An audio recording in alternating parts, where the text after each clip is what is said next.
Basically, because the church boys are not coming to us, the church girls, it's not relating with us, it's making the whole work difficult for us women, because we are the one that will wait for the man to come, because we cannot go after a man. So now we are getting old and like we are aging by the time, and these guys will just come and they have this boldness more than the church guys. I don't know if they smoke those their stuff. They will just, you see a guy of 20 years. Come. Yeah. Come close, come. You said they will smoke or something. Talk to me. Like, what I'm trying to say is where they get all their boldness from. Like, you see a guy talk to me about where they get it. That's why. Maybe from what they smoke, I don't know. Because I don't understand and why. Church boys don't smoke those They things. don't smoke, so I don't know, because the boldness is not there. So I don't know why a 20 years old boy, he see a lady like me and he will be like, I like you. Like, this is something our church boys don't do. We will bath in the morning, we'll dress up, we'll use our perfume and all. We'll come to church and we'll be expecting these guys to come. And they will not. And these guys outside, they just come and they have this boldness. So my question is, how do we cope with guys that they are spiritual, but they are just lukewarm. They are not all that spiritual, and they like us. And we, in the other hand, we are spiritual and we like Jesus, and it's very difficult to drag them to church.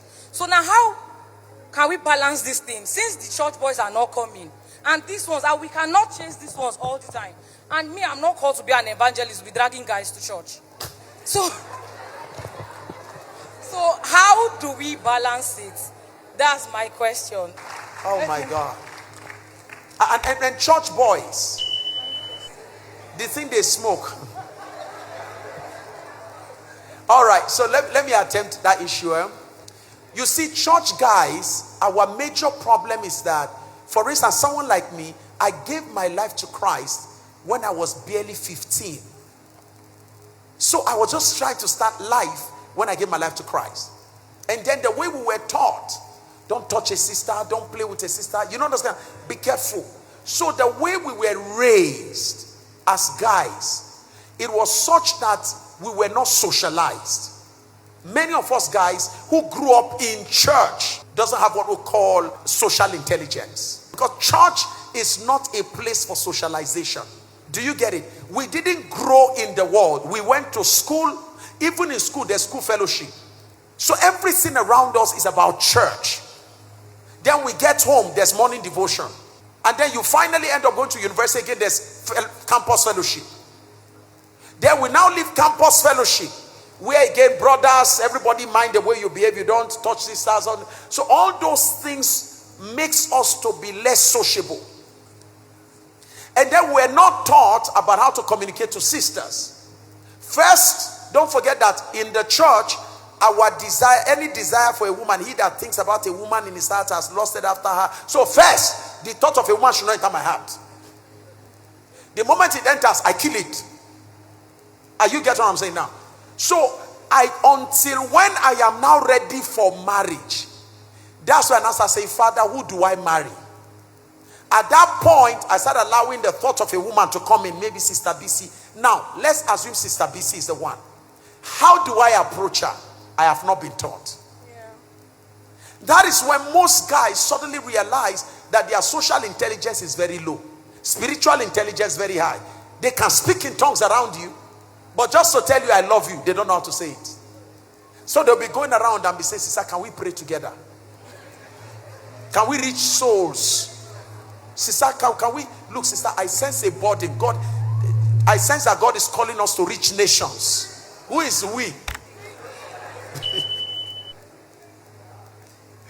You guys say that. So the only language that he's bold to use, spiritual language. Yeah. So when I was going to propose to Mama, my wife, I invited her to our pastor's room and I told her, I said, hello, ma, my name is Samuel. She knows me as Pastor Sam. But when I was introducing myself, I said, I am Samuel. I said, you know, the first time I saw you, I look at your teeth, your dentitions. What's happening? And then I rounded up by telling her, I'll be so honored if you allow me. I want to tell you that I love you.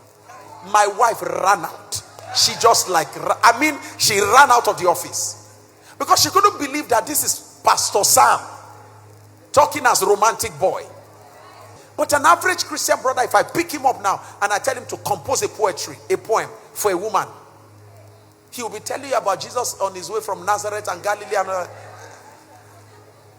So a brother can look at a sister and say, I love your dentitions. I love your smiles. Your cheeks are quite inviting. Now, first of all, he's been so spiritualized that to make those kind of statements make him feel carnal. So most brothers, if they have their way, they will remove Songs of Solomon from the Bible. Ask most brothers. Let me ask you, how many brothers here have read Songs of Solomon from chapter 1 to the end? Raise your hand. Raise it properly. Look at that. All the brothers in the house, raise your hands. All the brothers in the house, raise your hand. Raise your hands, really, all brothers. Imagine the numbers. You can see where I'm talking now, man. And Songs of Solomon is a book that shows us the social aspect of a spiritual person. I went out to the street to seek the one whom my soul loved. Wait here, what is I here? So you can see, I have not even started. Somebody is falling in love already. So our brothers need to learn it. Hello, sir. Teach them. Let them read Songs of Solomon. I saw the one that my soul loved. I went through the streets and the guard men will tell me that the one that your soul loved is not here. And I decided to go after her and all of that. The Shulamite woman, her teeth has this, her cheek has row. Imagine how he described her. Her breasts has. How did he see the breast? Her labs are like this. He gave attention. Now, how can a Christian brother give attention without feeling sinful? These are where the contradiction comes in.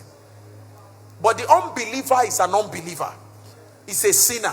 That one does not need to imagine. He has seen it not by revelation. So that's why he's bold. And like you said, he drinks what the Christian brother does not drink. Smokes what the Christian brother does not smoke. Beyond that, he goes to get charms so that when he talks to you, you fall. So please don't allow the fact that they are bold out there. Our Christian brothers, as they get confident around you, as you make them feel comfortable, their boldness find expression. And over time, the brother you thought was not bold, when you start seeing his boldness, you are the one that will be crying, Pastor, you won't kill me. Talk to me about it.